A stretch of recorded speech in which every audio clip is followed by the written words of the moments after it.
Wendyl Nissen here with a long lunch. It's time to travel. Don't we love travelling? Kiwis are big travellers. We enjoy it so much and we look forward to it. And in the studio with me is Anne Miller from the House of Travel in Orewa. Thank you for coming in. Love coming in, Wendyl. It's big excitement from Orewa all the way into the centre city. Nice big outing for you. It is. Now, tell me, obviously you are a big cruise girl. Tell me... Without the big. No big. Take out the big. Oh, okay. Enthusiastic. There we go. That's good. Yeah, and I probably shouldn't call you a girl. That's probably insulting in some way. Woman, right? We're all being PC. So tell me about these cruises in... did we talk about the Mediterranean last time? We did a bit. Yes, we did. But I just wanted to kind of highlight some places to leave from, because I think, okay, you want to cruise the Mediterranean, but it's very different to cruise out of Venice than to Barcelona, and you have to really think what you're going to do before and afterwards too, as well as part of your planning. So which is your favourite one to leave from? Oh, well, I have to say Rome, Wendyl, as you said before, you can't get enough of it. It's just so gorgeous. It is an hour out. You do train, but they train every half hour.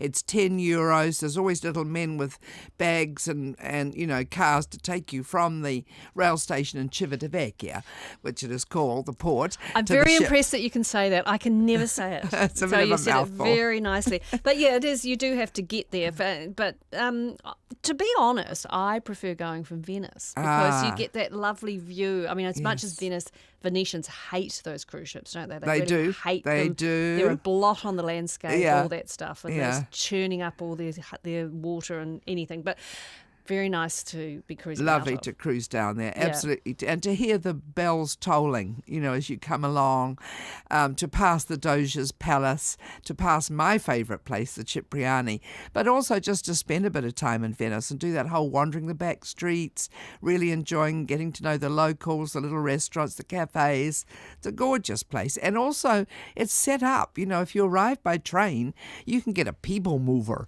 from the rail station to the ship. You don't have to, schlep your bags across 16 bridges and onto a little boat. Oh, they can go around the back. Yeah. Yes. Yeah. Absolutely. Now, tell me about Galapagos Island. Now, I've been not fascinated enough to go, but fascinated by it as a place that's just recently opened up, hasn't it? It's quite a new tourist attraction. It is. It's become, the infrastructure is good now. It's got enough ships from, small yachts right through. The biggest really would be probably 150 people, so we're not talking large cruise ships. And they're limited. The number of people are limited. But the infrastructure is pretty good. You arrive onto one of the islands, and it's an hour and a half out of Ecuador, so it's quite a flight. People forget it's actually plonking it right in the middle of the Pacific Islands, Pacific Ocean. I didn't realise that. Yeah. And so the infrastructure is good. You can hop on a ship. You can spend anywhere between 4 and 10 days cruising there. For me, 4 is enough. I've done enough blue-footed boobies and turtles by then. But for the real naturalist, which is the one that's naked, I can never remember.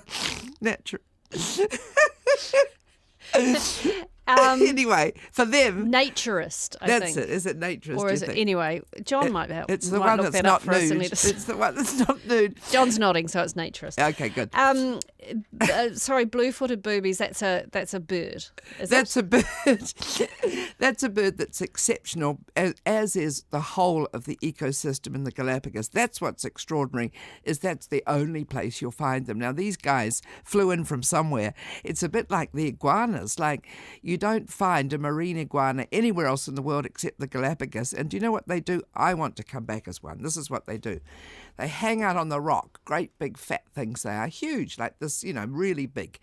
They hang out on a rock, they get really hot, and then they go plop into the water, and then they eat the seaweed, and that's why they're a marine iguana. That's their food, but they can't eat or digest until they sunbathe.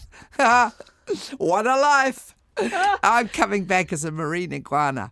So it is wildlife. If you're going to the Galapagos, you're going for the wildlife. You're loving all of that stuff. You are. Yeah. It's kind of, it was a surprise to me because it's new volcanically, and that's one of the reasons why the wildlife is so naive. They're not afraid of humans because they've never had predators.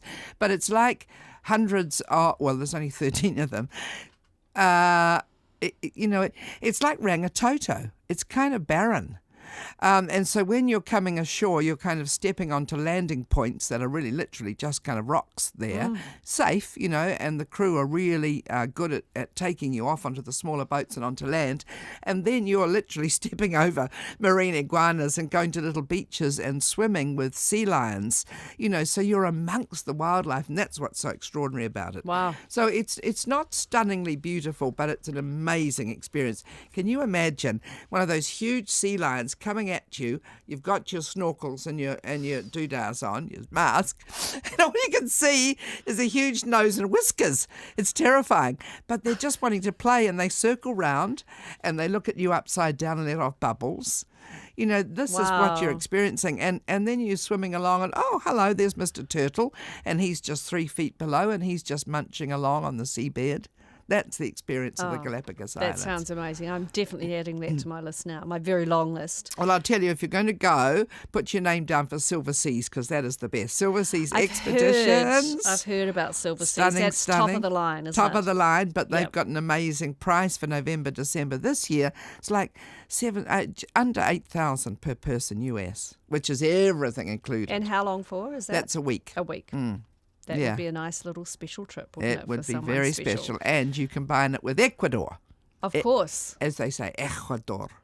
So you spend a week in Ecuador, a week at the Galapagos? I would that would spend, be pretty perfect. Yeah, I would 5 to 7 nights in the Galapagos, a week or more in Ecuador, really, because you've got Quito, the ancient historic city, like the first that the Spanish actually raped and pillaged. So amazing cathedrals with gold and all sorts. Yeah. You've got the equator, the line where you're going to stand, with your feet either side, north and south hemisphere. You've got amazing markets, so it's a beautiful. And you've got the railway, the Devil's Nose Railway that goes switchback. So, you can come down from Quito and down to Riobamba, and from there down to Guayaquil and fly out to the Galapagos. Nice. Have I convinced you? You have. Good. You have. Good. I'm definitely doing it. Not this year because I've already got my travel plans for this year, but next year. I think we might take a quick break, and then when we come back, I'm going to ask you. I've asked you to do some homework, haven't I? You have. I have. I sent you some homework questions, and one of them is the top 5 things you take with you on every trip. So I'm going to ask you what your answers to that are in a moment. We'll be back after the break. This is Radio Live Afternoon Talk with Wendyl Nissen.